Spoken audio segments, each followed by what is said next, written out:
it. Stone Chatter audience and crew, how's everybody doing today? Doing great, So man. you will notice my cheerful disposition after my 30 days of darkness over the last couple of days with the courts the tariff ruling. So Yeah. I am The shirt's looking good. You're looking bright and airy today. Yes, thank he you. is. Thank you. Yes, he is. I am happy to be alive and happy to be presenting our sales episode, right? Nice. And just to lay a little bit of groundwork, this is a great one. I mean, literally, Ed said at the end of it, this is my favorite podcast ever. So I'm really looking forward to that. This episode really talks about what to look for in salespeople, right?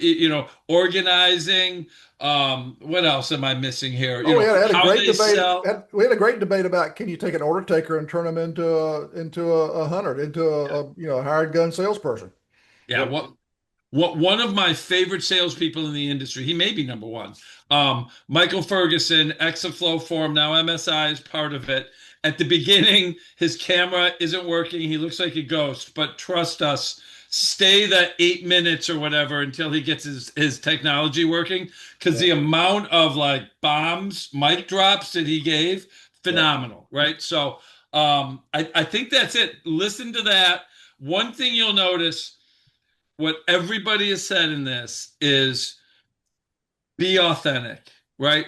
Talk to people, hire people that you want to hang out with, right? Yep. Don't do, we just talked about this a minute ago, right? When I was with the Rockheads, we had an association with Grant Cardone, who is like a used car salesman, right? And what you'll hear from this entire episode is the exact opposite of that. So, any other last thoughts before we get going?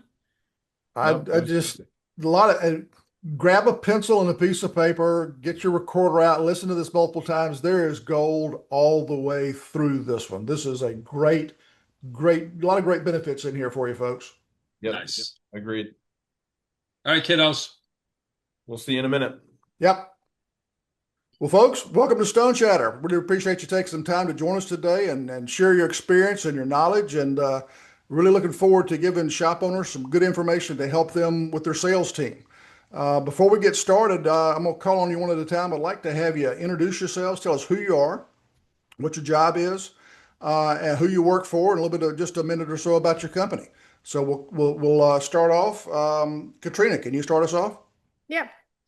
So I'm Katrina Hora. I am the owner of Italian Marble and Granite located in Buffalo, New York. Um, we've been around for about 40 years this year, and we specialize on high-end residential, really custom stuff, marble benches, everything. And we're known for doing high-end custom work. We've been branching into commercial as well. So our product mix, I'm really trying to diversify over the last couple of years. So that way we're not just retail, high-end residential, but we're commercial, K&B, builder. So we kind of can hit all the marks. Cool. Awesome. Thank you. Welcome. Stevenson. Hi, I'm Stevenson Brooks. You can call me Steve. You can call me Steven. Stevenson is fine, but I go by Steve with my friends. I call myself a sales coach nowadays, but I'm a sales trainer. For those that are outside of the world, I tend to ask more questions and dive into actual real things that salespeople are dealing with, not here's the 4 steps of the 3 things you need to. So I know how to work with salespeople. COVID kind of shut down the world, as everyone knows, and so it turned out that insurance and the heavy materials industries kept going. So I started focusing in on both. Eventually, realized insurance folks didn't invest in their people, so I became kind of the ready mix concrete whisperer over the years. But eventually, I have spread out, done more things with that, and I'm sure we'll get into how I met Ed and why I'm here. But I have worked with some countertop professionals from the small stores to the larger chains, and so hopefully I won't be too what's the right thing? Undereducated. I'll let you guys be the experts, but when it comes to sales tips, I basically work in the competitive bid market all day long of trying to create preference and not erode your margins. So hopefully I can help. Right. Awesome. Thanks, Steve. Michael. The ghost. Michael's on mute. There you are. You guys hear me? Yeah.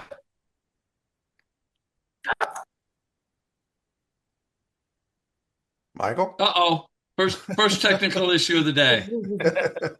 Eddie does look like he's in the witness protection program. I hope he's Yes, okay. yes, I think that's So right. here I can do Michael for us while we're waiting. So I've known Michael for years. He used to run sales at Floform, literally the largest countertop fabricator in the country, and he has actually given presentations and helped out the Rockheads at events with some of the processes and procedures and interviewing skills and training skills. He has a huge depth of knowledge in creating a high performing stone countertop team. And so that's why we invited Michael on. He's recently transitioned over to MSI, the largest material provider. So obviously he only likes large companies. Maybe he can hide in the corners and keep his head down. So I'll be interested too for him to give us a little bit of a compare and contrast of the folks that he's met at MSI versus when he was at Floform. So welcome, and hopefully he becomes unfrozen here in the next few minutes. Yeah. Michael, if you can hear us, you may want to just turn off your camera. It might save you a little bandwidth, help out a little bit. Yep. Erik. While we're waiting, I'll do my favorite thing, right? I interview, separately all three of these wonderful individuals, and I had some really interesting takeaways. So we'll start with Stevenson first.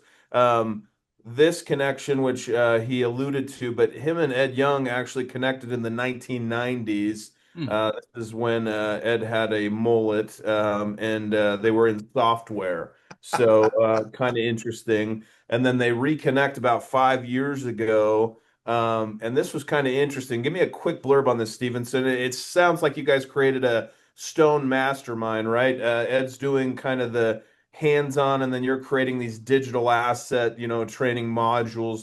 Give me a little bit on that real quick, just a quick 30-second blurb. Yeah, I mean, I came into Ed's world because I noticed from my side that whenever sales gets better, operations struggles.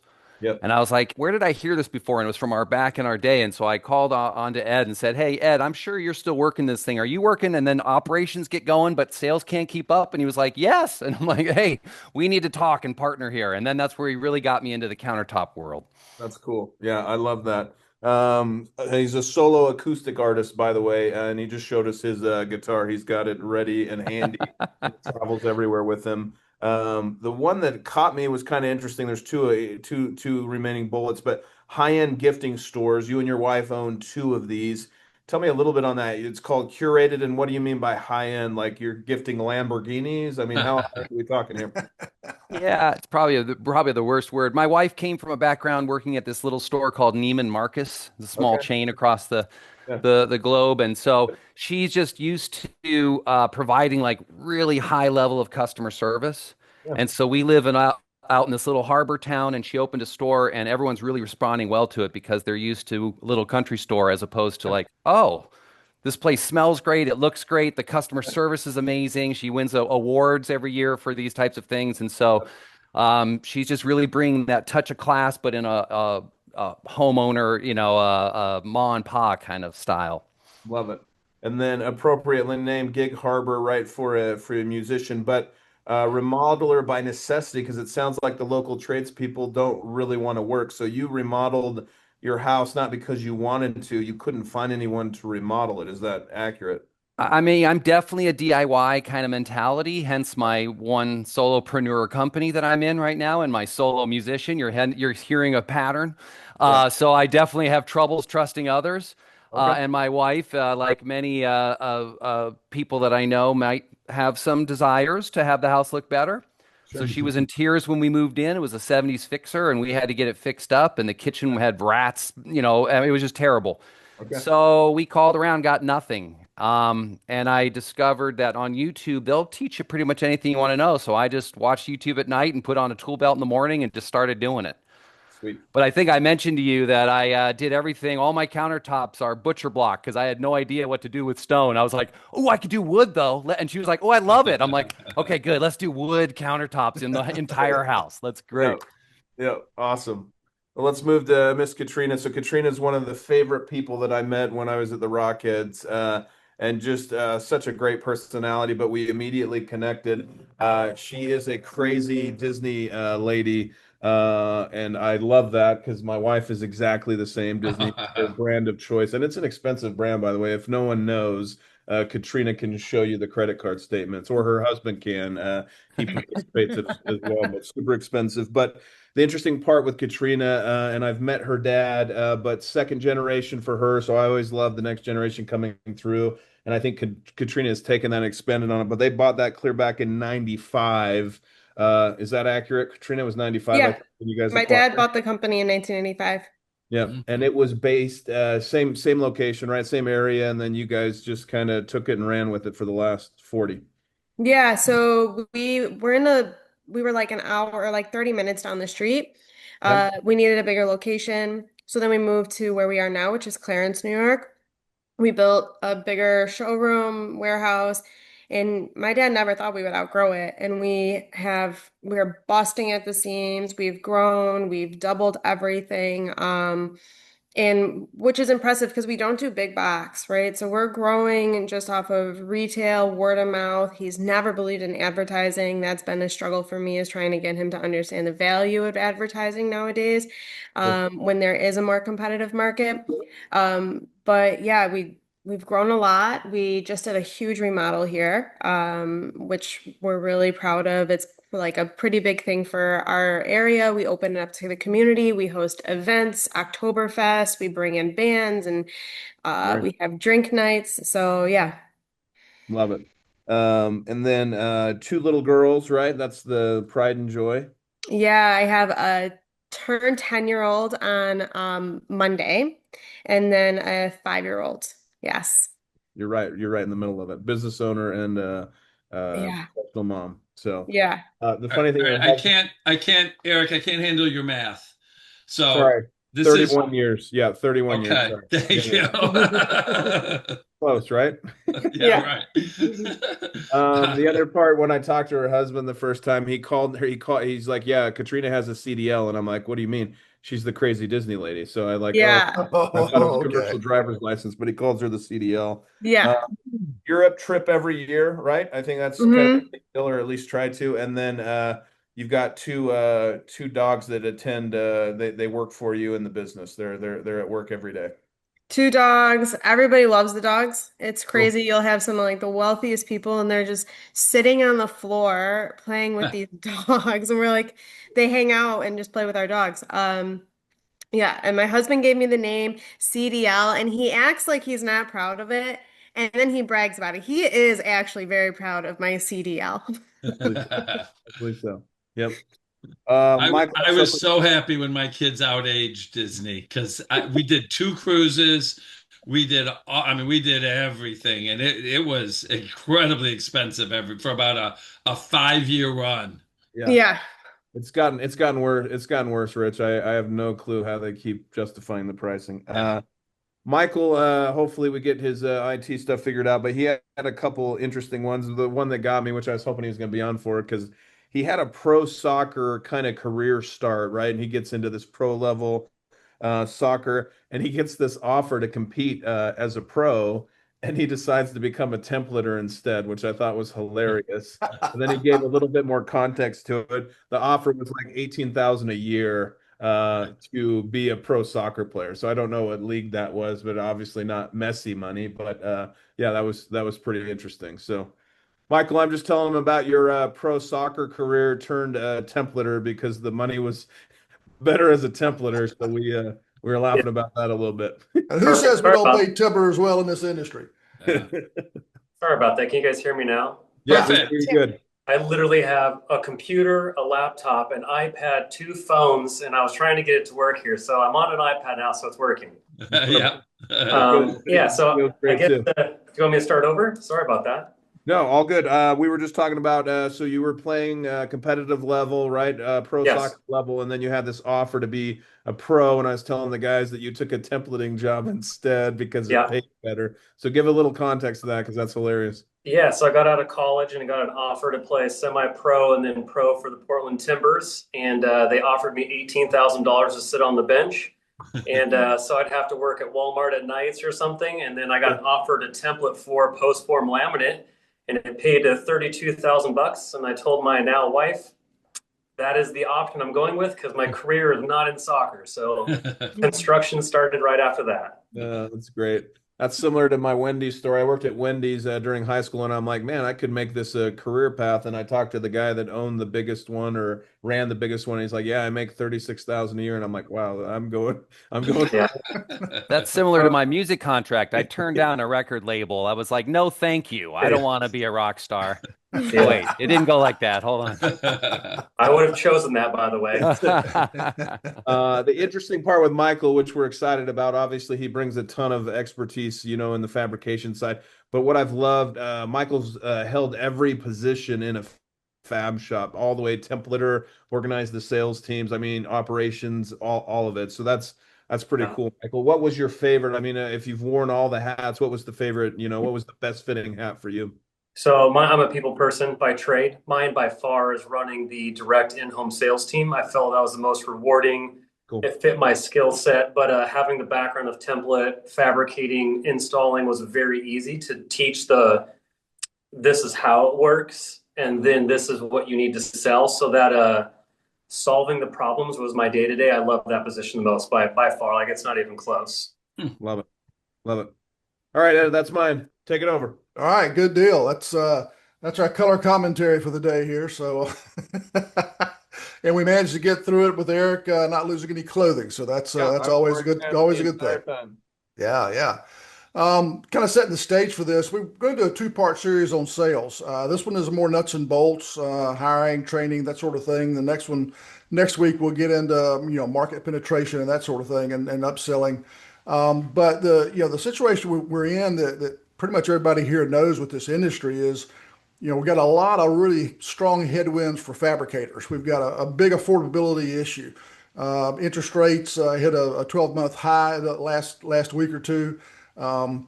We had a brand new, everybody's tired of hearing the word tariff ruling, tariff implemented that'll kick in next week. Quartz products will go up 25 to 50% depending on what time in the quarter you're in and when your slabs actually hit the port. So affordability is hard. This is helping drive some demographic shifts. We've got people starting homes, getting married, starting their families later, getting married later, and then buying their first home. The average first home buyer is over 40 years old now, according to one report. We've got baby boomers that are going to be turning loose a good bit of inventory into the market, creating some issues down the road. Then we've got geographic areas where there's not enough inventory. I'm in South Carolina, saw a report yesterday. We're 3,000 houses short in South Carolina right now. So it's crazy all over the map. And then we've got and the thing that really gets me is that by and far the majority of our salespeople in this industry, at least the ones I've come across in the last 25 years, typically are order takers, or they're good designers. They're good at matching colors and advising that. But we have, trying to find a professionally trained salesperson in this industry, it's like hen's teeth. It's the needle in the haystack. They're just too few and way too far between. And so that's part of what we want to get into. We want to talk about how to sell, professional sales training, that sort of thing, how to have a strong, unique value proposition, why that's important, how to hire the right salespeople. There's techniques there. How do you manage them once you've hired them? And then how to create a sales playbook as well. And we want to wrap up with kind of your top three takeaways from today. So we give folks some things to take with them to start to execute as soon as they listen to this episode next week. So we're going to start off. Michael, you've got a ton of experience in all aspects of fabrication. What do you see when it comes to training salespeople and technical knowledge for salespeople? What types of approaches to that have you seen that have worked the best? I would say there's a lack of training for in-home sales in our industry. So the order taking thing is legitimately the number one issue you have.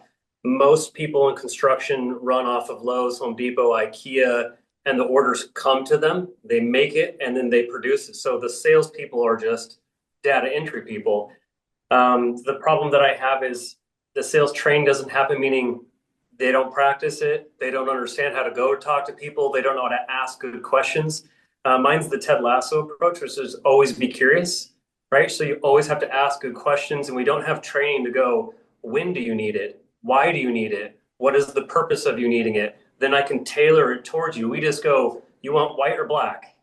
Mm-hmm. And it's a very bad sales training because people don't understand how to ask the question to, do I get more margin? Do I get less margin? What is the program? When is it? Like, there's so many things into training a salesperson that our industry just goes, go measure a rectangle and come back to me.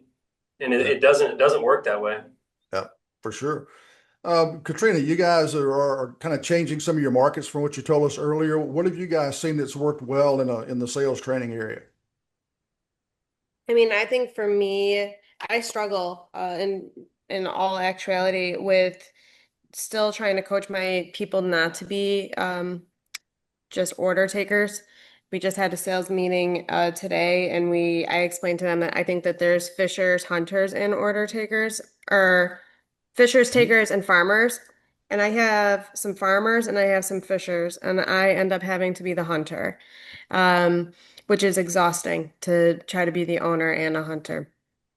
So for us, I think it's just been a lot of communication about like the values that we're bringing and understanding what the customer is looking for. When we're trying to market to somebody who's building a high-end custom home, I'm not going to try to sell them budget quartz. They're going to start, and what they're going to start at looking is probably Taj Mahal and then go higher. They're probably not going to even be putting quartz in their kitchens. But if somebody's coming in, and having my staff then understand, if somebody's coming in and it's a flipper, then I'm going to sell them some, even if I have a B grade quartz or I have partials or I have a one-off, that's who that's going to go to. It's just understanding what the needs are. For a commercial client, the need is low cost, right? But the need is also to hit the deadline. So then being able to explain to them the value that we bring of being able to turn work around and feed the jobs versus waiting 3-4 months to get the work. So I just think that for us, it's trying to understand like why we're selling what we're selling to them, and that seems to be helping a lot. Okay, so your approach is a lot of matching understanding the client's need and then matching that a lot. And Steve, having worked with you in the past, I know that you've got a little bit different take on some of the sales stuff. What would you see differently from what you've heard from these two industry folks, just to kind of get us started? Well, one of the things, I mean, we'll obviously get into hiring, but one of the things that I always work on is before I teach somebody skills, I try and change their mindset. And I think that, once you start learning to ask questions, you've got a mindset that says, oh, if I miss these questions, I'm going to get burned later. So I should ask them now. But if you teach somebody to ask questions that thinks, no, lowest price wins. Right. Then they look at you like, why would I ask questions? I mean, I'm just going to slow them down and they need that price right away. They told me they need the number quickly. So I feel like I spend, I don't know, 60, 70% of my time sometimes really changing their mindset, because I feel like once they change their mind, in comes the, okay, Steve, but now how would I do it differently? And I'm like, oh, the student is ready. Like now you want to know how to do it differently as opposed to me teaching them how to, I always use eat better and exercise more or whatever. And it's like, yeah, everybody knows the formula, but until your mind shifts and says, ooh, I'm going to die early. I can't play with my kids. I'm out of breath going up the stairs. There's a problem here. Until you shift your mind to be a healthy person, you're not going to eat better. So I just spend a lot of time on the mindset, and I think a lot of companies, if they do training, they spend a lot of time on process and teaching them the moves, but they don't kind of work on the seller's brain. I love that. I love that. And go ahead, Michael. I was just going to say the biggest problem that I see, maybe, Steve, is we don't do any role playing. Yeah. So people don't understand how to have good questions, because managers that come in, we go, hey, this is how it's made. This is how we send it out. This is how it's installed. This is what you should know. And then so they don't get to ask questions. They just sit in meetings all day writing like, that's a good thing. So when you ask them to ask good questions and change their mindset, the first time they've ever done it is in front of a homeowner or in front of a contractor, and they don't know what a good question is.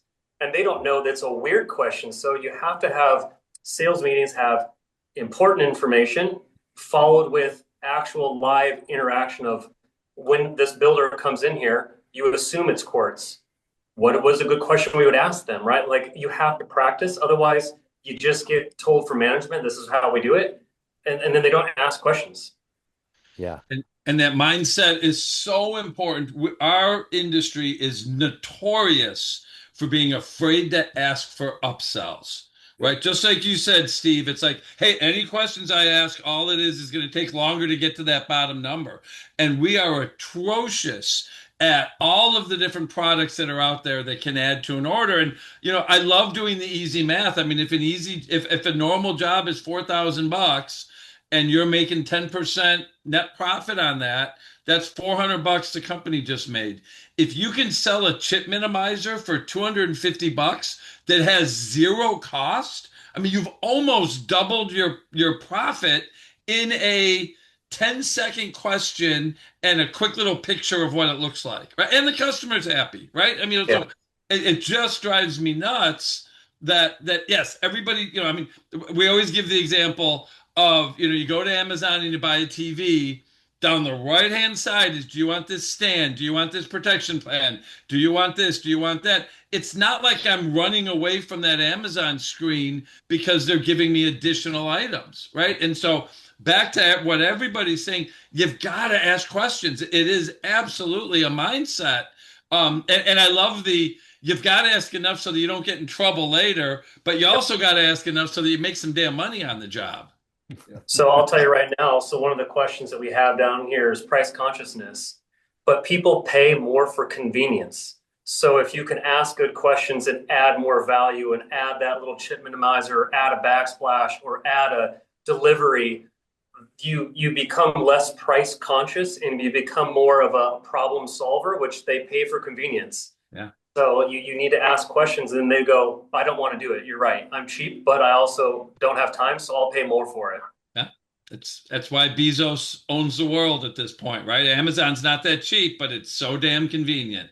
Yeah. Hey, No hey doubt. Ed, I want to screw up our format here because all three of them have kind of alluded to this, but I want this really direct question because we talked about it a little bit, and I've of the strong opinion, and Katrina said the verbiage perfectly. The fishers, the farmers, etc. Right? We all have our different definitions of different type of salespeople, order takers. Yeah.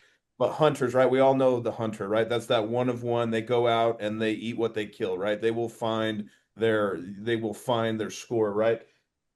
For all three of you, and you can answer it however you want, but I'm of the opinion you cannot take an order taker to a hunter. There's no way to move that person from order taker to hunter. You can get them a better skill set, but are you guys of the opinion that you can't take, because we're talking about training, right? But can you take an order taker to a hunter? I mean, is that possible? Have you seen that happen before? Let me just speak for a second since I get paid to do that for a living, Erik. Come on now. Whoa. Yes. It's a hard question. I mine those raw minerals from the earth and I craft them in my own hands. I think we think of a salesperson as born instead of made. Sure. So when I get my chatty salespeople, I have to teach them how to shut up and listen. And when I get my listeners, I have to teach them how to talk more, be assertive, and ask some questions. Sometimes it's easier when I have the listener. I'm just saying. Like sometimes I could teach them some moves, but I have to teach them in their language. I can't be like, hey, just do it. I have to speak in their terms. This is why this is going to make them feel more comfortable. If they're going to feel more secure in their decision. They're like, oh, okay, so I should ask this for that reason. I have to give them the right motivation to get out of their comfort zone. But the same thing is true when I have a hunter, and sometimes I'm like, hey, you're just dishing out features and benefits constantly, and you don't need to ask any questions either. We need to slow it down and actually do some listening. So but I think it's that because we think it's an art form, we think they're born and not made, and yet I'm in the making salespeople business. So, I mean, could be my perspective, but not 100% track record, but that's what I do for a living. I do think you can train them. I love it. I saw Michael and Katrina nodding when we were saying let's not say it's impossible. Let's say it's a big hill to climb. It's hard. Yeah. I mean, I'd love to bring you on and you can help mine. Phone number after the break. Okay. Yeah, I'll give you my number. I think I struggle with it. Like I push and we role play all the time. Like I have sheets here, what does somebody, if somebody says to you it's too expensive, how do you rebuttal? We even role play with even trying to like, I think we've all been accustomed and trained for so long that everything's just been like white and gray. And I think when somebody comes into the building, they even have to, they go, I want an earth tone bathroom. And then then they like, it's like you're on the spot and you're like, what's in my inventory? What am I going to sell you that's not white? Mhm. And they have to How do you like think spell that? on the cuff. You smell earth tone, yeah. Yeah, and I told them it can't be Taj Mahal. And sorry, Michael, it can't be MSI. And I love MSI, but like I Hey, love we have a MSI. lot. Yeah. Shots fired. Shots fired, Michael. No, we work with them, but it's like I want them to learn other things. I don't want them to always go to a comfort zone. So like trying to get them, but back to the hunters, I mean, I try and I'm like, did Yeah. you do this? Did you call? And I can't get them. Like I try so hard and it's not that easy. Okay. My answer, I've done it for like Steve or whoever. The answer is yes, you can. Some things are motivated by achievements. So some people that are order takers have the advancement mindset and they weren't given an opportunity. Yeah. So once they get that, you can see their attention go to like, I can do more, I can make more, and they really get after it. But on the whole, no. Typically, people that are comfortable sitting back and placing an order, you get them out of their fish tank, they just flounder and they die, and then bad things happen. So if you have a Steve, let's just say, it can be possible, but I think genuine people that have genuine curiosity, they're built a certain way to ask good questions, to come off as a direct person with a sympathetic approach. Those are your I call them rakes, right? They go out there and they get in, they just rake business back in because they have a firm softness, which is a hard thing to have as a hunter, right? So it's tricky to have, in my opinion. Okay. I like that. Let me speak one thing more to that real quick, Eric. From a training perspective, when I'm talking to a hiring manager, I often tell them, don't hire people that do not know how to do what you don't know how to do, or that you don't know how you learned it. So I do think that mom and dad, growing up with me, it was shouting match at the dinner table. But my sister was quiet. She was like, fine, okay, yeah.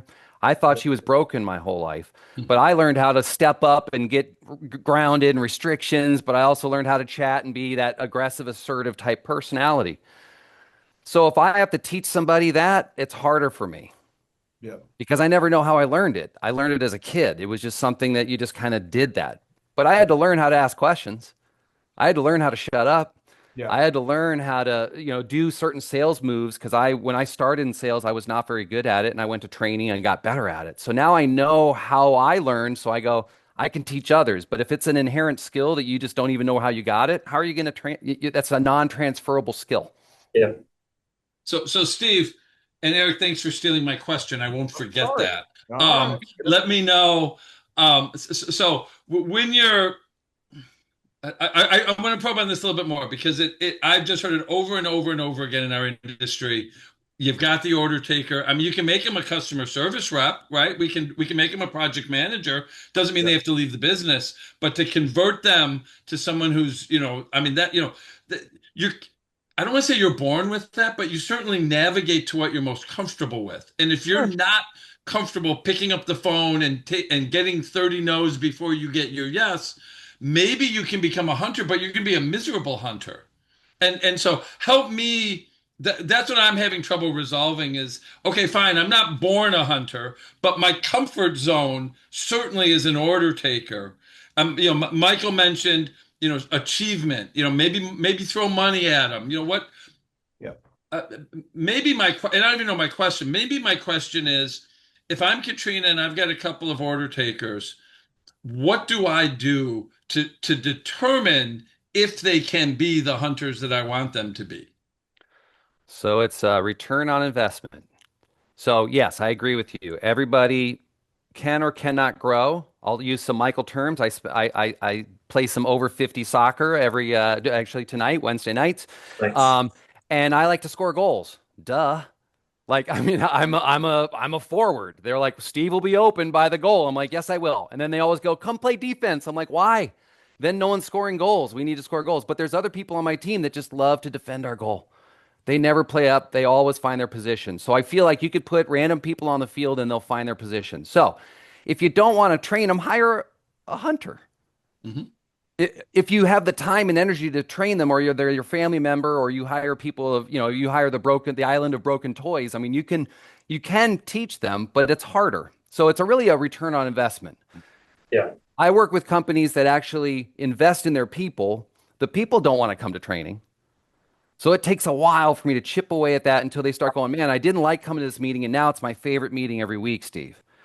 But I spent a lot of time jumping up and down to get them to think differently, and I'm coming in gently. And then before you know it, they start asking questions. And these are the ones that are closing $1 million deals. But everyone would have called them an order taker because they literally came from dispatch, or they were a driver or QC person. And they were like, you can kind of talk to people. You should be in sales. And that's how they promote within that industry. So it can happen and it can't. So if you don't want to get into the sales training business, go be in the hiring business. Mhm. And I don't fire want- some order takers. I don't Just have the hard conversation. Sorry, we got to let you go. Yeah, I don't. I mean, I wanted to say the one thing that's really, really hard for me in this is culture is difficult. Culture in sales, in my opinion, is if you don't have management, ownership, or a business mindset of growth or aggressiveness, and you're everything is good, we're all going to be just fine, and you don't have a growth mentality, you don't have those people, because those people that are, I call them rakes, will go to a company that wants to grow it super fast, right? And they want to go get sales. So if you're not managing that, you have a hard time getting those people to your company. So you have to build a culture of sales and that mentality, because then it just breeds more people to have one up, or I ask good questions, or I got this builder and I went and got $1 million contract. Like if you don't build that, you just end up with lows, and they just orders come in. So you have to build a culture, in my opinion. So it's even bigger question. Yeah. And Ed and I, right? Ed and I worked with a company in the Midwest who brought 2 dogs in. They had 2 or 3 really good salespeople that were killing it. And they grew, they were growing, and they hired 2 people off the street, and they eventually fired them. But for what was it, 4 to 6 months? I mean, they just brought everything down, and it was palpable, just the change in attitude and culture. And the high performers are like, well, they're leaving it too. Maybe I'm doing something wrong here. And so I would absolutely agree with you. The culture of your sales force is probably the most important culture in your business. Yeah. Katrina, real quick on this. Have you had a hunter in the history of the time you've been there, or has dad had a hunter? Have you guys had a hunter and failed to retain them, or have you never really had a hunter outside you and your dad? It's really never been just me. So, when we started, it was just my dad and a woman, Virginia. Her father was actually the original owner of Italian. Okay. And she kind of came along with the purchase of Italian. So she's been with us till this day.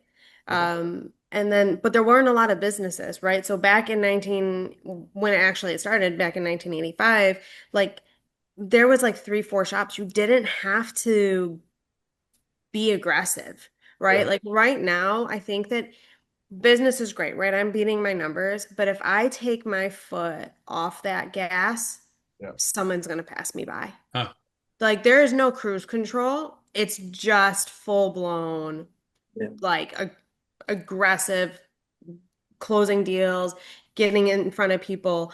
And so we haven't had that. And then I kind of just took on the role because I felt like I was passionate enough about my company that I needed it to grow. I wanted it to grow, and I could convey that passion to other people. I think nobody can outwork an owner, right? I wish I wasn't, because I also have the mentality and would love to have the mentality of hiring people completely better than me. So it's not an ego thing. I want everybody to be better than me. Yeah. No, that's good feedback. Thank you. So as you guys look at trying to figure out, for those of you who had success, taking order takers and moving them into hunters, and Steve, as you've worked with, doing this professionally, are there some tools out there for maybe evaluating people, some standardized testing, personality type testing, and things like that are useful in trying to decide, I got this group of people, can they make the trip or not? Or if I'm going to go out and hire, how do I know who to hire? Yeah, that's a tough one for me. I use DISC, DISC, for a lot of the things that I do. And some of my companies I work with like to use it as a hiring tool. Well, we're just going to get these types of disc styles. And I said, well, I'm going to teach them all four, so it doesn't really matter what their style is to me. And it's not a blood test, so they can answer the quiz however they want to. Yeah.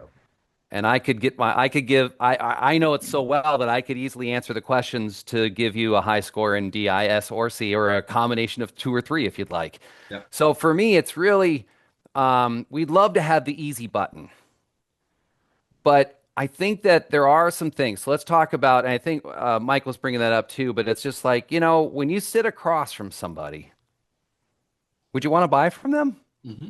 Or are they kind of awkward, or is it a little weird, or is it a little uncomfortable, or is it just kind of like they have these weird pauses before they speak, and you're just kind of like, yeah, I don't know. This doesn't feel good. But if you have somebody who's just comfortable in their skin, that's like, oh, human to human. I like that.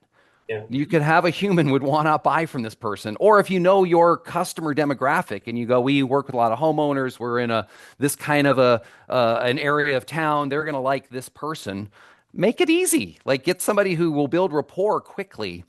That's the best thing that you can do. By the way, let me just share this real quick story. I met with a guy in Vegas who was a door-to-door sales guy when I was first learning this. And they said, hey, I was learning in school that you need to be like your customer. And I'm like, I sell to stay-at-home moms. I'm 6'4". They're 4 foot nothing. They've got a baby on their shoulder. How do I do this? Yeah. So I sat down with this guy that I asked an ADT guy and I said, hey, who's your best sales guy? I want to buy him lunch. And he goes, okay, it's this guy. And we sat down and he goes, what do you want to know? I said, well, you and I work with the same customer. I hear you're the best. Give me some advice. And he goes, well, I smelled you when you came in. I was like, I'm sorry, what? And he goes, yeah, people don't always like the way you smell. Put on an undershirt and wear deodorant that has no flavor to it. And I'm like, okay. And he goes, and those clothes are very threatening. I took out my pen. I'm like, okay, what else? What are you talking about threatening? Is you're wearing these dark colors. Put on a baby blue shirt. By the way, there's an undershirt. Put on a baby blue shirt, untuck it, wear some khakis, light tennis shoes. I'm like, are you kidding me? And he goes, have nothing in your hand. Take off that fancy watch. Like, I'm like, what? When you knock on the doorbell or ring the doorbell, step away. Don't square your shoulders, slouch 45 degrees, hands, like look at her feet. I did all that. And I swear to you, the first time I did it, she goes, oh, come on in. They invited the vampire right in the door.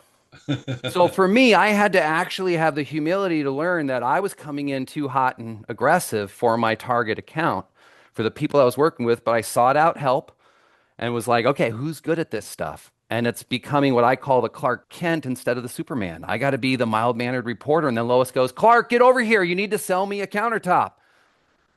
And that's so again, philosophy wise, it just helped me transform my world. But I thought up till then it was people give money to people that look like they have money. You got to act professionally. All this stuff. And I was like, whoa, I can do the exact opposite and be human. And people are inviting me into their house. And now I'm like, oh, look at your house. And then I would see their garage. I'll give you the last little tip. And I go, oh, this isn't that bad. I was selling garage improvement stuff. And they go, are you kidding me? So if I was selling countertops, I'd look at their kitchen and go, "Why? It seems like a nice kitchen now. Why would you even upgrade this?" And then pause for effect. Good. I have a question. So if you are selling and you're saying you can make anybody into anything, and they're like in their disc assessment, you can make them into a hunter, right? Because you're going to give them the tools and you're going to train them to be that. But say I'm a really introverted person and you train me to be it, do you see a high burnout rate on those people? Because that's not who they are, really. I know that I can be an introvert sometimes, and after a full day in networking, like some days I just want to like Netflix and be left Yeah. alone and not talk. Yeah. What's the behavior that you want them to do that would burn them out? What's the Like if thing that you think that they don't? What's the couple things that they hate doing? Well, if they were really introverted and they were out in meetings with people all day and they're talking and they're negotiating, and maybe not even, sometimes it's not negotiating. Sometimes I feel like if I go out and I do a sale, we're talking about your kids, and Mhm. like it's a more human conversation than it is even always on countertops. Introverts are Um, great at that. You're they're the best. amazing at one-on-one deeper conversations. Sorry, Michael, what'd you say? No, I was just going to say, when you talk about a disc or those things, I only look for a couple things. One, are they themselves, right? Mhm. Are they authentic of a person? And then do they want to learn? If that person's an introvert, but they want to learn things, they probably have no problem. They're just uncomfortable, but they want to learn. If they're authentic, people don't mind. They don't talk a lot. Yeah, I know tons of friends that say two words for the whole meeting, and you love hanging out with them because they just got Yeah. a good vibe to them. You enjoy their company, but they just say, "Hey, how's it going?" And then they just hang out with you. So that doesn't mean because they don't talk a lot, doesn't mean that people don't interact with them. People just have auras about them. So you get them uncomfortable a little bit, but they're themselves. People are genuine. Like you don't need to talk all the time as a salesperson. You can do Mhm. both things. And I remember when we were out at your shop, authenticity was your like number one thing in the It's talks you were giving. You could give me every test known, and I would go, the thing that I look for most is one, if I asked you a question, are you going to genuinely give me an answer, or are you going to give me the pitch that you're being interviewed? Right? And do you problem solve that? Right? Are you authentic going, I don't know that, but here's what I would do. I would immediately go downstairs and talk to this person. I would ask this question. I'd come back to him like, that is an authentic person.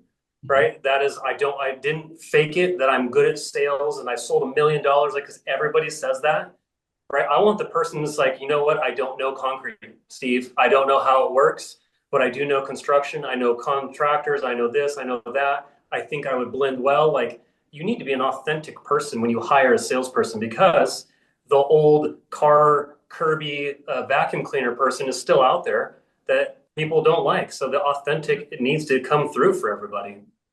I love it. Is there, so Steve talked about disc, Michael, for you, because I love kind of where we're going with this. What else are you looking for other than authenticity, right? We're talking about setting up these sales teams, right? So as these guys are gathering, because why this came up for Rich, Ed, and I is if we're part of all these forums, right?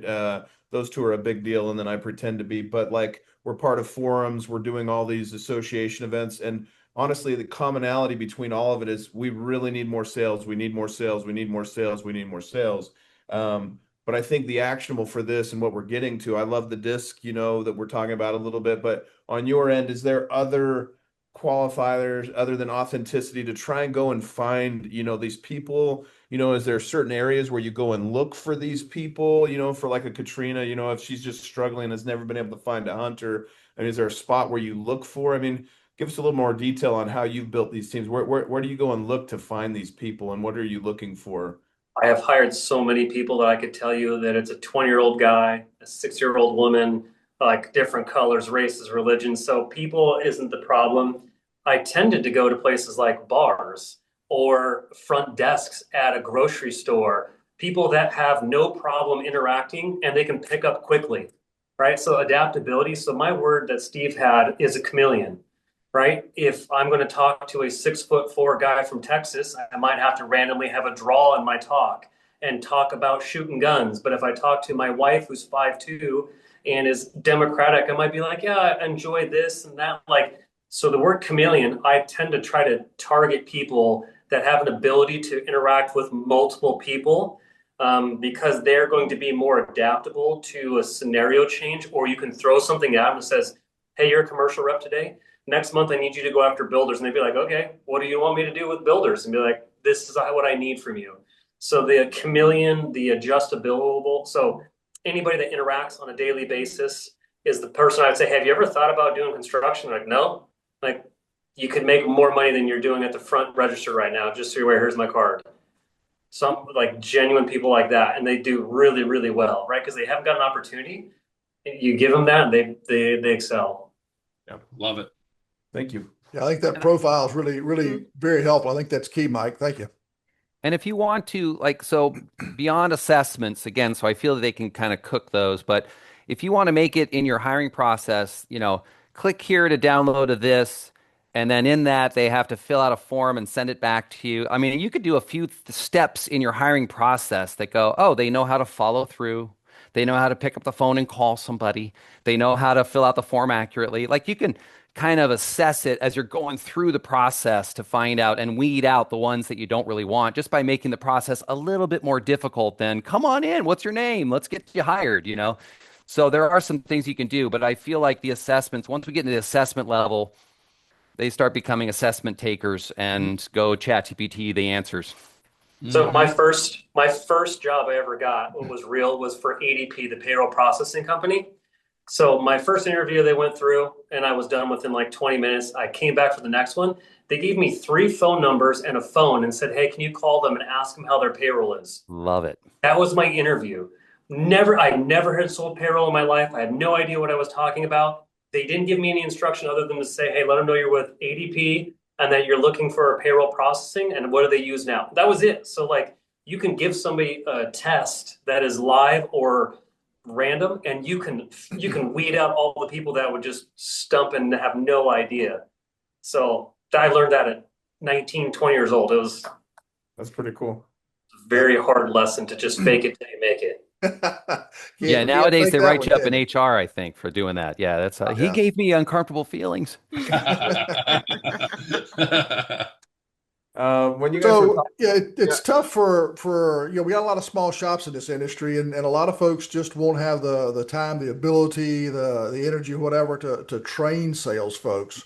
Are there any good outside? I mean, Steve, I know you do this for a living, but are there any other outside resources that you could go maybe contract somebody or send somebody to a course or something like that to go get some good sales training? are you talking current, Ed, or are you talking perspective? Both, I guess. Well, I mean, if you've got people, you've hired them, Okay, or no. you've decided to take some of your order takers and upskill them, whatever that is. Yep. What are some of the resources out there that are available, in addition to Steve Brooks, because you can't handle all 10,000 shops we got. Uh, but where else could somebody go to get some help if they needed to? Silence. Well, Sandler is one, right, Steve? That's one I think you and I have talked about in the past. That's true. Yep. I'll talk about my competitor. Sure. No, so I was a Sandler. So where I learned how to sell was using the Sandler method. Um, the challenges with that, it's over 10 grand, and so a lot of companies don't want to spend the money to invest in that. So it takes a little while for you to really figure out, like, okay, the saying used to be, what is it costing you not to train your people?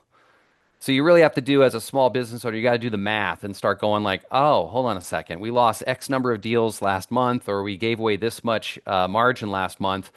Yeah, see if I can get that guy on a $800 a month payment plan, and that might be worth it. But the methodology is good. It actually works really well in a B2C, even a B2B transactional kind of environment. So I'd say Sandler does fit the model really well.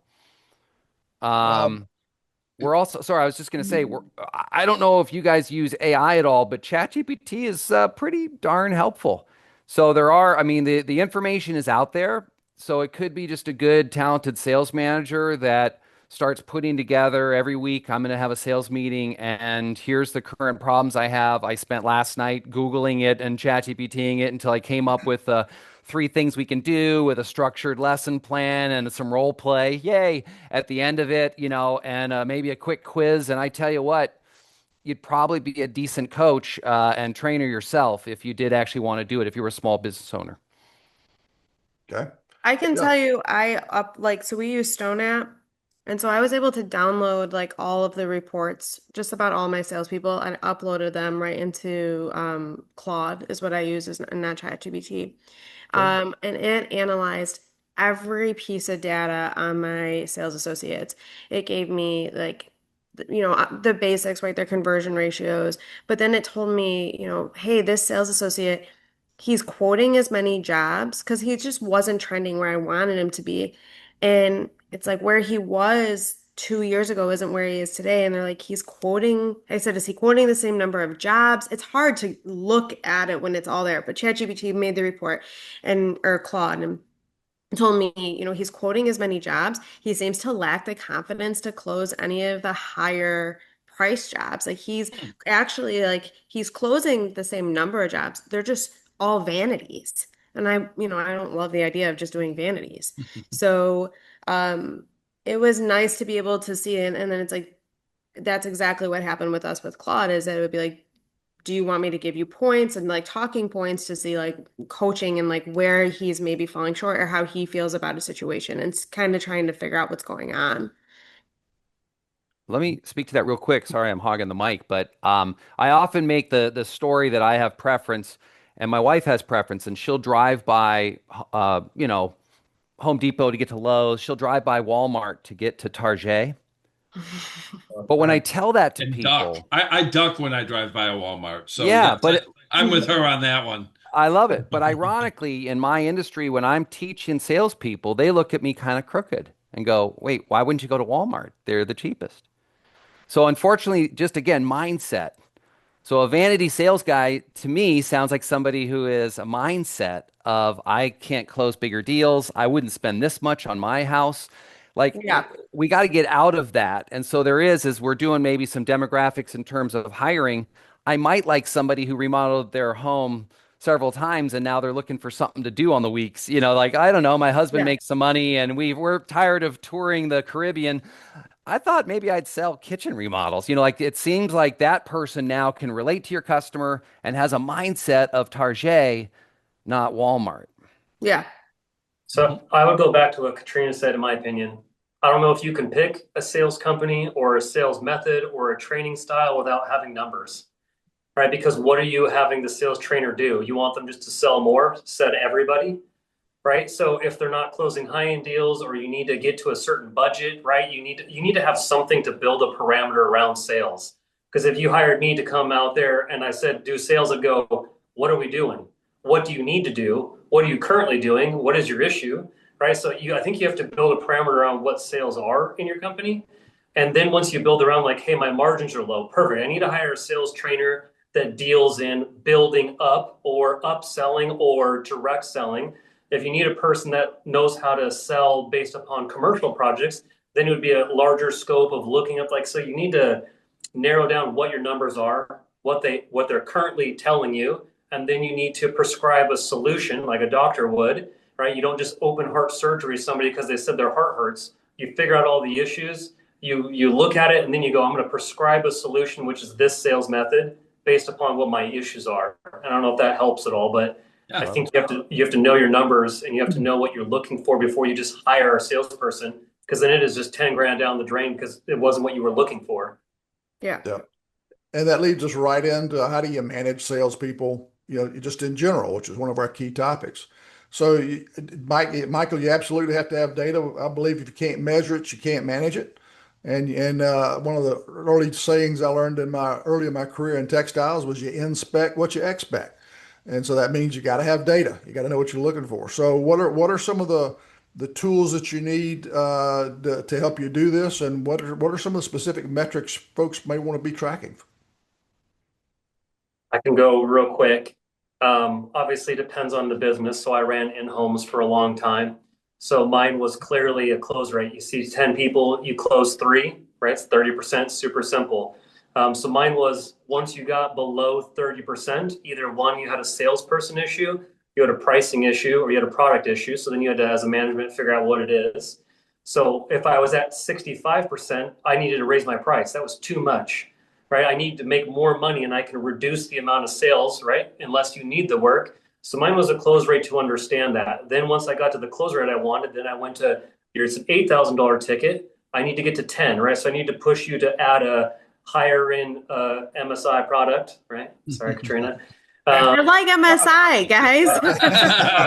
Who does listen to this? Yeah, so that would be my answer, I guess, if that makes sense. Yeah. So once I got the number I needed, then I would get out the extraction of what that is.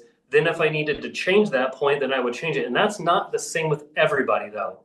So my answer is I would look at individuals and be like, you're learning, your goal is 25 to 35, and I want you to only sell jobs, right? I don't care about the number that you're selling. I just want you to sell 3 jobs. It could be $100 kitchen or $1 billion kitchen. Just help 3 people. Then after a year, I'd go, hey, you're helping people now. Now you need to sell more. Like you haven't sold a sink this year. So your next 10 jobs, if you don't sell a sink, you're going to get $100 fine or whatever you want to come up with as a personal one. Then as they get more, like you haven't sold a Taj Mahal color, right? Like then you start challenging salespeople once you know their numbers, if that makes sense. And where do you get these numbers from? What are the tools you use to track this data? So obviously back in the day, I had MoreAware was an app that we used, so you could track how many leads you went to, how many sales you put in, each sales, and I put them into Excel. I was an Excel nerd. So then once you extracted that, you could kind of sit down with an individual. Now, Katrina said it, I plug it into chat and you'd be like, hey, you did $1 million and you sold 100 units. Next month, you sold $1 million and you sold 200 units. Like, why was it so much cheaper than this month? Right? Let's go through each cell and understand why you sold so many more units for the exact same amount of work, right? For the dollar figure. So you can plug a lot of things in, but you have to have a CRM, and everybody has a CRM, right? If you don't have one, if you put it on a whiteboard and I erase it, your day is doomed, right? So you need something. Yeah, there's a lot of shops that don't have CRMs and don't have a clue on how to set them up or run them. So that's kind of the answer I was looking for was, it's one of the it's an essential tool in running your business these days. It used to be you get by without it. These days, so much competition, so many economic pressures, you got to be on top of the data for your sales team. Yep. Ed talked about, managing, and for the three of you, here's a pointed question, but you guys have hit on culture, right? I think that's really strong, right? We can all agree. If you have a sales culture in your company, that's going to ebb and flow, that's going to help the others, adopt that culture. We talked about being curious, genuine. But how often, and this is for all three of you, how often are you going out with your sales teams? Obviously, Michael being part of one of the biggest fab shops is entirely different than Katrina's, right? But for the three of you, how often were you, and was that pertinent? Did you try and do that once a year with every sales? I mean, how do you manage them in that way? And what are you looking for when you guys go along with your sales teams? Right now, you've got the right team in place. How often and what were you looking for? I can go. Or Katrina, go ahead. Okay. So we're not huge, right? So my office, I can pretty much hear everything. I go down, I'm over here what they're doing, and I sometimes walk in the back, see how the sales appointments are going. The big thing for me that I look for, and we kind of touched on it earlier, is that I don't believe in overselling. And I mean overselling, like you can buy a free power. I believe in that. I over promising, right? So I don't want you to just tell a customer what they want to hear and be like, I'm going to sell you this white Carrara and it's never going to stain. Like that doesn't fly. And so it's just making sure that they're not trying, because I think when you oversell and you become that person, the your customer can pick up on that, and then they just don't find that you're genuine anymore. And that's why you're not going to be getting the sales, because they can pick up on that. Mine was a lot more. I was out with somebody every week. Now at MSI, I'm out with a rep every other day, maybe, right? Because you get to hear what they have to say, you get to manage them. When I ran the in-home team, I had 5 states, so I couldn't be there every day. So when you traveled, you would ride with them, but you'd also do courtesy calls to your customers.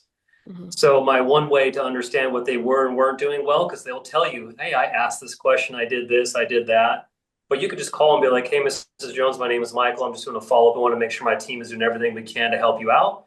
I want to make sure they showed you the tile, the countertop, the sink. Did they go through everything to make sure that we service you the best? I know you didn't buy, which isn't a big deal, but you get a genuine feedback. So if you're not writing with them, you shouldn't take their word for it. You need to make sure that you're reaching out to your customers. Yeah. Great. Nice. I don't get to do a lot of ride-alongs. I wish I could. I have to hear it from the salesperson's mouth. But when I'm coaching managers, I'll add to the pile here and say, I like a pre-brief and a debrief. So before we're entering the house, what's going on? Where's your head at? What's our plan? What's our agenda? What are we going to try and knock out in this one? What would be a good, successful meeting? What if you hear this and this? What's your biggest fear right now? And so I would get them ready for the game, like we're in the locker room, getting them ready. And then when we come out, because in the game, and I'd probably say, hey, you're in charge or I'm in charge. Don't interrupt. Let's not, co-sell here. And then when we get out, I'd be like, okay, let's look at what we thought we would do. What's the biggest takeaway? I'd really want them to really start learning how to watch the game they're playing, not just be in the game. And I think the best sellers out there have a sort of a heads up approach to the game where they can actually see themselves doing what they're doing as well. So they're in it, but they're also thinking bigger picture, seeing what's happening. They're playing chess instead of checkers kind of thing. One of my favorite new tools, and both of the marketing companies in our industry both do this, right, is recording the sales calls, right? A call comes in, you're recording it, and then you're using AI, right? You kind of build your scorecard, right? Did they ask for the budget? Did they ask for the timing? Did they ask for this? Did they get this? Did they get that? And then now you can have AI process all those calls and really hone in on their weaknesses and their strengths, and they can too, right? So you're not big brother listening to every word. You're using technology to help them get better. And I love the shops that are doing that. Yeah. We just signed up with HubSpot to start doing that. Good. Yeah. Nice. Mm-hmm. Yep. Let me throw in another thing just because I'm the touchy-feely sales leader over here. So you can be in a bad mood and balance the books. I think you can be in a bad mood and fabricate the product and install it. But if you're not in a good spot and you're the sales rep, the results will suffer. So I think what oftentimes gets missed as well is that I'm big on what I call strokes, but just recognition of other humans. Like I am a cheerleader. I'm passionate about it. I could tell them they did a bad job, but why don't I tell them the 90% of the things they did a great job and I believe in them and I'm excited for them and I give them unconditional positive strokes. I just think you're amazing. So I'm so glad that you're in this organization with me. Proud to have you on my team. They start feeling like they're worth $1 million when they go out there. Now I'll fire immediately if they screw up, but until that moment, they're on the team and I'm going to make sure they feel it. And so I have a reputation for people joining the call with me and an hour later, like, thanks, Steve. I just feel a lot better. I'm like, well, no, I mean, of course, that's what I do. Because I'm lathering it into the way that I speak to salespeople because they are performance athletes and they need to have a good locker room coach that's also making them feel like they can win when they take the pitch, not just like, hey, you better get your numbers up. So I mean, I love spreadsheets, I love the things, but I also feel like they're humans. They got to do this human job. They got to go take risks and chances with another person. And it's like another first date with somebody. Oh, this is so hard. So I build them up. So it's another thing you could do especially as a small business. You know, it's like don't forget they get a lot of exposure to a lot of the troubles that are going on. Keep them isolated a little bit. Yeah. Love it. Cool. Well, I'm seeing Rich start to get a little antsy because we're getting past the time. You know, we finished mowing the front lawn, and Time, it's yep. time for more gasoline in the mower, sharpen the blade or something. So, anything we haven't covered here that you guys think is really key to building and managing an effective sales team? Anything we've left out? I would just say you can never stop recruiting people. So at any point in time, you're at the gas station, you're at a job site, you're at the movie theater. If you find somebody that you genuinely like that has that presence to you, should always be talking to people. Always try to bring better people into your business. Always. Right? And I would add to that, have your elevator pitch. If you've got 15 seconds, why would that person want to leave their job, come work in yours? You need to know what those key items are. And what I like to do is whether you're looking for a salesperson or you're looking for a new hand polisher or an install assistant, whoever that is, you need to know what that sales pitch is for the person that you're talking to, what that elevator pitch is. And then I like the concept of take your business card, wrap it with a $20 bill. You give them your elevator pitch, hand them that business card and that $20 bill. They'll hang on to that business card. They'll remember you. Wow. Where do you live? Ed, that's so aggressive. Yeah. I love it. Yeah, like, wow, I'm going home with you tonight. That's great. I'm going to Ed's coffee shop. Yeah. That's over here.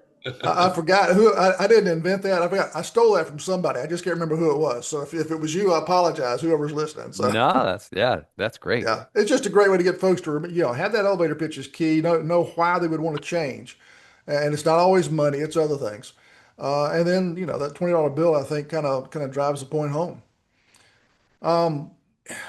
As one of the reason that we do what we do at Stone Chatter is we're trying to help shop owners run their businesses better, have more success. And so I think we've covered a lot of really good information in this session today. I want to kind of go around the room and ask our guests, kind of what are your top three things? What are your, if you can only remember three things from this conversation, what would they be? So I give you just a second to kind of think about those. I'm just going to call on you one at a time and just ask you to tell us what those are. We'll leave our folks with some good gold nuggets for takeaways here. Who brought up the Ted Lasso, by the way? That was cool. Michael. Be curious. Yeah. And today's the day, right? Yeah. All I right. like that. Season three. Okay. Good deal. All right. So, Katrina, gonna lead us off? What are your Oh, me top three? first. Oh. I know this is quite a test, huh? Like you're I being interviewed know. now. Like, were I you had paying it all attention? I Well, had it well, all what? written down and my iPad died. Um, it really did. Um, so I think that you can coach anybody to be into the position, I think is a different way to look at things that I personally wasn't doing. I was always trying to find that extrovert. And I think if you find the right person culturally, and if they aren't necessarily that extrovert or meet that disc assessment, um, I think that's still a viable option. Another thing, I really love the idea of just, you make connections with people, even a waitress, right? Like somebody you're just getting a coffee from or anything like that. And if you can carry a great conversation, they might be a great fit for the organization. So looking in different places rather than just, we use hiring steps for when we hire. So rather than using hiring steps and just getting these salespeople and the disc assessments, I think that's a more human approach. Um, and I think, I mean, for us, it's been kind of big, but just like the authenticity, just being a real person. It's something we've been trying to strive for, that we're relatable, we're just regular people. And I think a thing that we're also trying to do is like celebrate the wins. Um, I think if you're where I'm a data person and when all you do is look at data and if you're hounding your salespeople, that's not necessarily going to help either. If you don't celebrate their accomplishments, they're not going to excel either. I love it. I love it. Okay. And you learned you're not Italian, right, And Eric? I'm not Italian, I'm Greek, Sorry guys. about that. Greek. Michael, what top three things would you want folks to remember from this one? From this conversation, obviously, I would say if you have a sales team, know your numbers before you have a plan. Start understanding what your numbers are. Make sure that you have a plan of what you want those numbers to be, so that way you can actually, again, prescribe a solution for them. I would say in the back of your mind, try to start building a culture of acceptance of sales, being a cheerleader of sales and having that in your business, right? Because most of us fabricators want to make a good product, but we don't promote the sales necessarily. So make Mhm. sure that culture is starting to be built, that sales is something we accept and is wanted. And then the last thing is always just be yourself. If you're your company and that's what you do well, make sure that you celebrate that's what we do. This is how we are, the genuine nature of your business. Don't change to be a commercial contractor because that sounds good, right? Salespeople and companies need to be aligned with kind of who they are, and that mindset will allow sales to be easier in my mind. Love it. Great. Last but not least, Steve. I learned from everybody else so much, so I'm trying to figure out like so. I loved Michael's take on just that. Imagine that your business is a big company like Michael's. Like I think that's like really important. I know that's kind of e-myth kind of stuff like that, where it's just like I think a lot of small businesses say, "Well, we can't do that. We don't have the this and we don't have the that," and it's like, no, no, no. You need to really design your sales process and then hire people into it. Hiring the salesperson that already knows it, hoping they're going to save the day is not, it's abdication of it, it's not delegation of it. And so I do think that what I'm really hearing the way Michael talks about it, I just want to come work for him. I mean, I just love it because he just knows his stuff. He knows where he's headed, and there's not a lot of room for like, well, but I don't really like to do the thing that it's like, no, no, no. I got to follow and I got to be in line with what Michael wants because he's got a vision. It's stronger than me as a salesperson saying, I like to do it my way. I could see that he's got an ability to command a team that's going to do it his way. As I mentioned, I don't think it's an art form. I think it's a craft. Okay. I can give somebody the wood and a hammer and a saw and say, make something out of it. And you could go, ooh, okay, not so much. So there's a little bit of art involved, but there's also the skill of working with it and selecting the right materials. And so I really do think sales is a craft. And so if you have salespeople on your team and you pay them and you desire them to bring in money for you, you're in the sales training business. So stop thinking that somehow you're going to solve that, because the market will shift, just as I heard in the beginning of this call. The things are going to change. So that means that whatever you hired them to be good at today, they might need to shift roles tomorrow. Well, hey, we got this big builder deal now. We got to figure out how to bring in these customers and do this now. Like, okay, well, now you got to retool your sales team. So I feel like just accept that part of your job is continuous improvement in the sales business that you have as part of your business, and it does happen to run the whole thing. Obviously, I know a few CDLs, so I loved the term. I wrote that down. But I appreciate that you guys didn't beat me up for not knowing enough about the countertop world, but it sounds like there's enough connection here. It really is, people buy from people. They tend to buy from people they trust. They tend to trust people they like, and they tend to like people who are like them. So if you can get that figured out and ask some better questions, sales is easy. It really is. Awesome. Cool. All right. Any closing thoughts? Anybody? The only thing we didn't talk about is commission. And I'll be on Wow. next. That's part two, because that drives sales quite a bit. Yeah. Yeah. No, you're right. We should do Yeah. that. Yeah. We should bring that up in part 2. Yep, we will.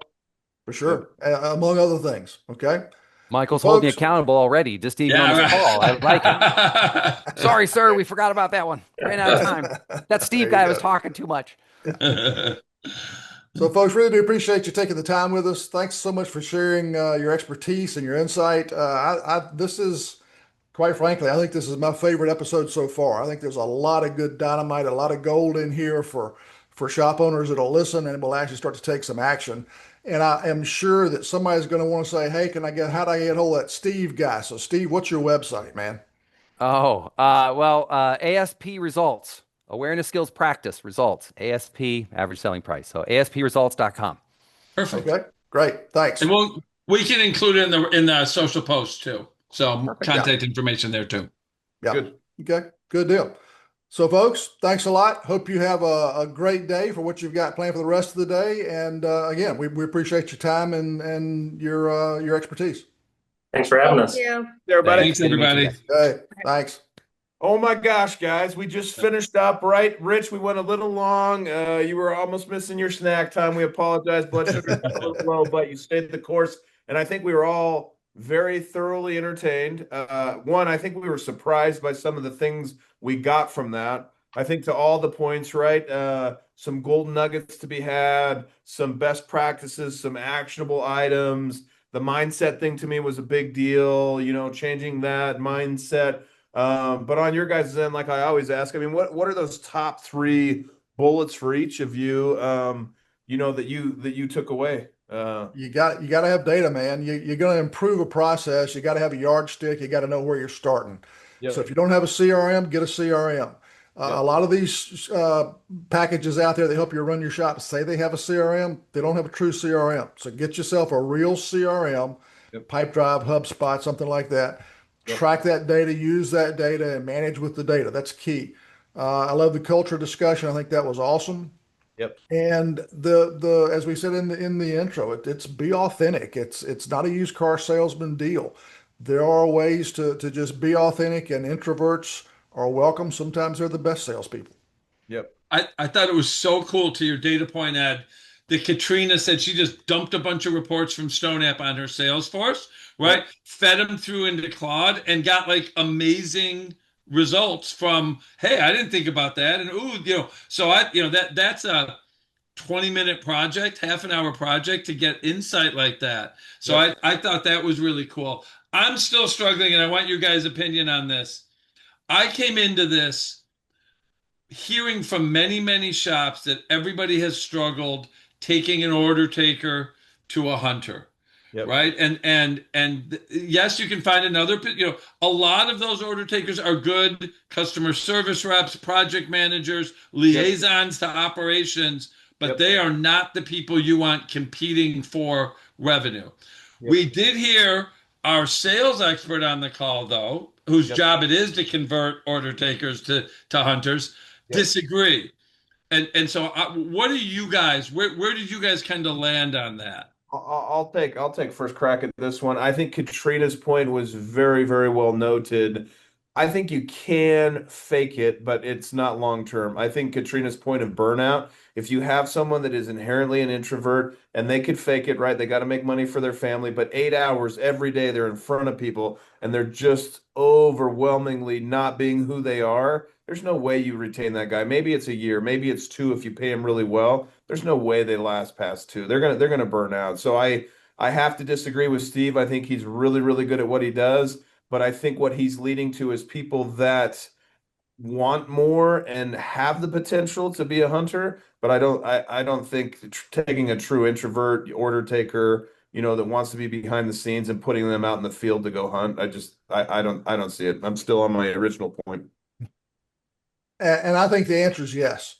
I think that there are some order takers out there that really need to be in a different job, no question about it. Okay, Yep. but I think there also are some order takers out there that haven't been given the opportunity, haven't been given the feedback, don't have the right compensation system, don't have haven't had any training.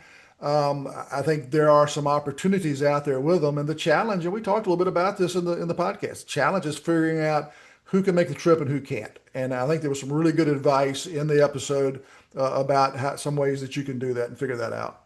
Mhm. You know what I thought when Steve was talking? I think his point is more suited for an owner that wants to move from one level to a true sales culture. I think he would be great for the owner. The owner embraces that change and then adapts that culture for their company, as opposed to just going feeding that to your guys and see who can take it from order taker to hunter. Just An owner has to lead. That's just not an option. That's a yeah, requirement. yeah, You think about all the things we talked about at the opening part of the episode about all the challenges in the industry today.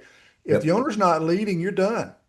Yeah. It's just a matter of time before they just shovel you, put you 6 feet under and shovel dirt over you. You've got to get out there and lead. That's just not an option. yep. One thing along those lines, right, that brought back memories for me, and I hadn't really thought about this forever, but when I came into this industry 15-ish years ago, Yeah. I was shocked how sales was like the ugly stepchild. And it was all about my artisan craftsmanship and my installers. They work on, they walk on water, and nobody gave any respect to sales. I'd never seen that in any of the other industries I'd been in. And I guess I kind of forgot it along the way. And I'm glad I forget which of our guests brought it back up. But yes, we've got you if you're not focusing on sales right now, you're screwed, right? Yeah. Yeah. And so the Yeah. idea of talking positively about them, right? It's not every Monday meeting you're beating them up because their close rate's 10 points lower than what you want. Man, you Yeah. got to celebrate their wins. And we had the old saying, and I actually saw this on a phone once. It was, sales, and then I'm screwing up what I would, it was like sales and then everybody who supports sales. And that was like the two options that the company thought about. And so I'm so glad that kind of got put back to the forefront. And it's true. I mean, Yeah. we're not, we've got owners, from other industries that come in and do extremely well because Yeah. they bring that with them, right? Yeah. They're certainly not master fabricators, but they're master sellers. Yep. Yep. And they're strong businessmen, and they know how to lead, know how to manage, they know how to look at data and use data to improve the operation. And those are things our industry struggles with in a large respect. Not everybody, but a lot of them. I think the majority of plants do struggle with those things. Yeah. And I think part of the reason for what you saw, Rich, is back in the 80s and 90s, it was a craftsman game. It was something that wasn't mass market. But now this is a product it's an industry that's matured. It's a product that's matured. It Yep. is a mass market product in many ways. It's what, from a manufacturing standpoint, we'd call it mass customization. All the product steps, all the process steps are the same. Template, CAD programming, cut, router, edge profile, do your finishing, your fabricating, and then you install. All kitchens go through that to some degree or another. with very few exceptions. But each individual job is different, and it's mass customization. And it's become productized, it's become commoditized to a large extent. You have to be a serious business person to succeed in this environment today. Yep. You know, it was interesting. None of these experts, especially the two that are from the industry, said we need our salespeople to understand the product better or the process better or the nobody said that. It was relationships and authenticity and all of that. And I know, and it's easy. It's the easy way out to say I have a great training program because I spend 4 weeks on materials and 2 weeks on how to get past no, right? It's And I think that varies by the market segment. If you're going into bid situations for commercial work, yeah, you don't need as much. I don't think because of the time involved in the sales process, you don't need to be a materials expert necessarily. But if you're talking to Ms. Smith in a showroom, you better understand the difference between porcelain and marble and quartzite and all that, because she's got 2 or 3 rugrats running around and she really loves the way Carrera looks and she can afford it. So I think the market that you're in has a lot to do with that too. But that's easy, right? I mean, It is. That's the easy stuff. No marble question. stains, quartz Yeah, does it, yeah. right? None of that's rocket science. It's not, Agreed. Yeah. it's 5% of, right, of what you need your salesmen to be experts on. And as Steve would tell you, none of this is rocket science. Yeah. Well, that was fun. Yeah, That's good. interesting perspectives, lots of good discussion. I think a lot to learn out of this on all sides. Yeah, I think it's a good start. And then we pushed to episode 2, right? Which is now we're taking the nuts and bolts, the blocking and tackling, as Rich likes to say, and we are now advancing to strategies, right? To now implement to get those additional sales, to open up new avenues of growth, right? To move up market as we keep talking, those kind of things. So looking forward to that one for sure. Yes, and we will definitely be talking upsell. We're going to be talking hot sauce. So you got into it this time, and I thought, oh no, Rich has got no script. Here we go. I got 7 examples next time. So, all right, boys. Good one, guys. Loved it. Yep, good episode. All right, talk to you. Thanks, boys. Hey, thanks. Bye. Bye.